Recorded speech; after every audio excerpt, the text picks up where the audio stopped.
George and Kathy Norse enjoy a quiet life at home just outside Houston. I tell you what, I'm going to bring you some dirt. On most days, you can find George putting his green thumb to work in their backyard. Is this your oasis? It really is. My getaway. What started out as a hobby turned into a business. After retirement, George began a nursery from his home garden, picking up customers from around the country. Then, life quickly changed 9 years ago when 3 pickup trucks filled with armed federal agents pulled into his driveway. They were wearing flak vests and they had guns at their side, and I thought, I better open the door for these people. So I went and opened the door, and the first guy in just took his elbow and under my neck and pinned me against the wall. George says they searched the house without giving a clue what they were looking for. The Fish and Wildlife agents then took 37 boxes of the couple's personal belongings and business records. They took my computer, they took my customer list, they took my plant list.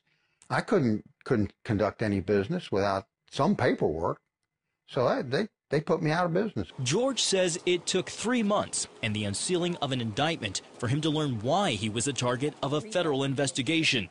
Nearing 70 at the time, this Texas grandfather found himself facing hard time and heavy fines for selling flowers, specifically this orchid from the Amazon in Peru. The indictment charged George with multiple counts of violating international wildlife law, alleging he knowingly imported a protected plant species and concocted a scheme to hide it from authorities. The government pointed to a series of letters between George and his Peruvian supplier. They'd tell how bad I was. I was a kingpin smuggler, and that I was selling my illegal orchids at exorbitant prices to high-end buyers.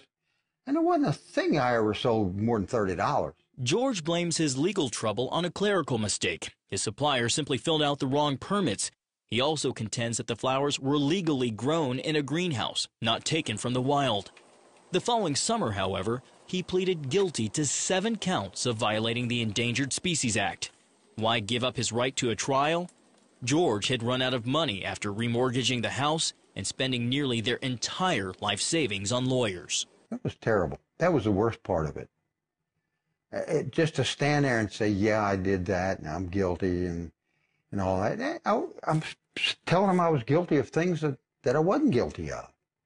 But I didn't have any choice. George served his sentence at a federal facility in Fort Worth, and every weekend, his wife Kathy drove 250 miles each way to see him.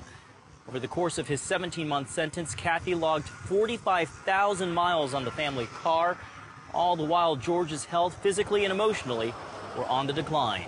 The husband that went in there didn't come back. The husband that I started with, not only did he lose himself, but I lost him too. Kathy says George's diabetes, eyesight, and heart condition worsened in prison, where he lacked the proper medical care. Prison reformer Craig DeRoche with Justice Fellowship says George's age and crime should have been factors against his doing time. To whatever measure that individual did something wrong with their paperwork, whether it was deliberate, whether it caused confusion, whether he profited from it, he's not a threat to society where I need to be spending my tax dollars to invest in his food and air conditioning and television and his removal from society. Legal experts point to cases like George's to highlight a growing body of law they say makes America a nation of criminals. The federal government, in so many respects, has just run amok. Critics believe Congress writes so many federalized criminal laws that it becomes too easy to violate one and never know it. All of a sudden, things that routinely would be considered civil action are suddenly criminal action. While George's criminal record means he cannot vote, he is exercising his right to speak out.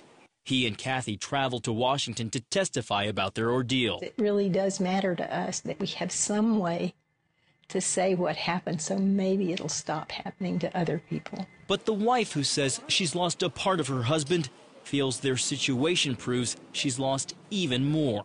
The country that I grew up in was not like this. And I've lost the country I love. And I don't know how to help get it back. They've tried to move on, though, getting rid of much of the original greenhouse and leaving the orchid business altogether.